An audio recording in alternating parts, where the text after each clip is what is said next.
Ngizothanda ukuthi ngikubingelele ngiphinde futhi ngikwamukele khona la kuZimi Life. If ufuna nje ukuhlezi updated ngezinto ezenzeka khona eMzansi, ungakhohlwa mbele ukuthi usubscribe le channel and uphinde phela uklike ibell for ama notification. Sengiphinde yabuya futhi ngibuyele nenye video la ngizokhuluma khona ngama-Teasers Uzalo kwindaba ethinta uSbonelo noMbatha. Kuloko Uzalo izinto kumele uyilindele nje kuZalo kuyo kwele nyanga kaMay. So before ngikhuluma ngama-Teasers ngibuyele if ukhumbula kahle wakhumbula ukuthi uSbonelo wacela uMbatha ukuthi emklinele imali ngokusebenzisa isonto lakhe uMbatha iKFC. So babane agreement ukuthi uMbatha uzoklina imali eklinela yena uSbonelo. Sibe sesichecka ama-Teasers ukuthi ahlahle uMbatha naye kuSbonelo basiphatheleni kuyo lenyanga kaMay. Awuthi ngihlale phe kodaba ke mbukeli.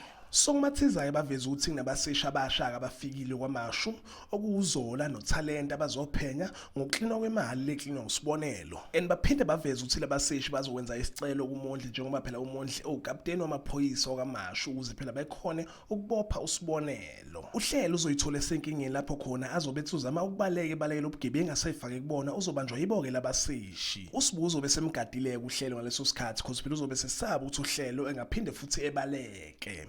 Uhlelo ke khumbula phela ukuthi ubalayela ubugebengu ayifake kubo engazi. And kuzobe sekushubileke phela because kuzobe sekunabaseshi yiyo lento yenza uhlelo ukuthi efune ukubaleka. And baphinde baveza futhi ukuthi indaba yakhe uSbonelo ke izomkhalela ke labaseshi bazolenza ucwaningo and bazogcina betholile ukuthi uSbonelo ngempela ke uyeke lokuhlina imali so izomkhalela uSbonelo ke uzobe seboshwa. Unjinji uzojabula kakhulu emayithola lezi indaba ukuthi uSbonelo useboshiwe. And baphinde baveza ukuthi ne video ezobe iphethe umzimba engehleke imoshele uMbatha isonto lakhe futhi ke nesithunzi sakhe. Kumathizayo imbuyela baveza ngithahlahle le video izobingani futhi imayelana ngani kodwa into abayivezile ukuthi le video ingehleke imoshe isithunzi sakhe uMbatha even nalo ke isonto lakhe uMbatha. And baphinde baveza imbuyela ukuthi ke uMbatha khona ke into ebhlungu azoyenza. And ithothi makusenjalo ke makhamba insuku uMbatha ke uzobe seboshwa ke amaphoyisa.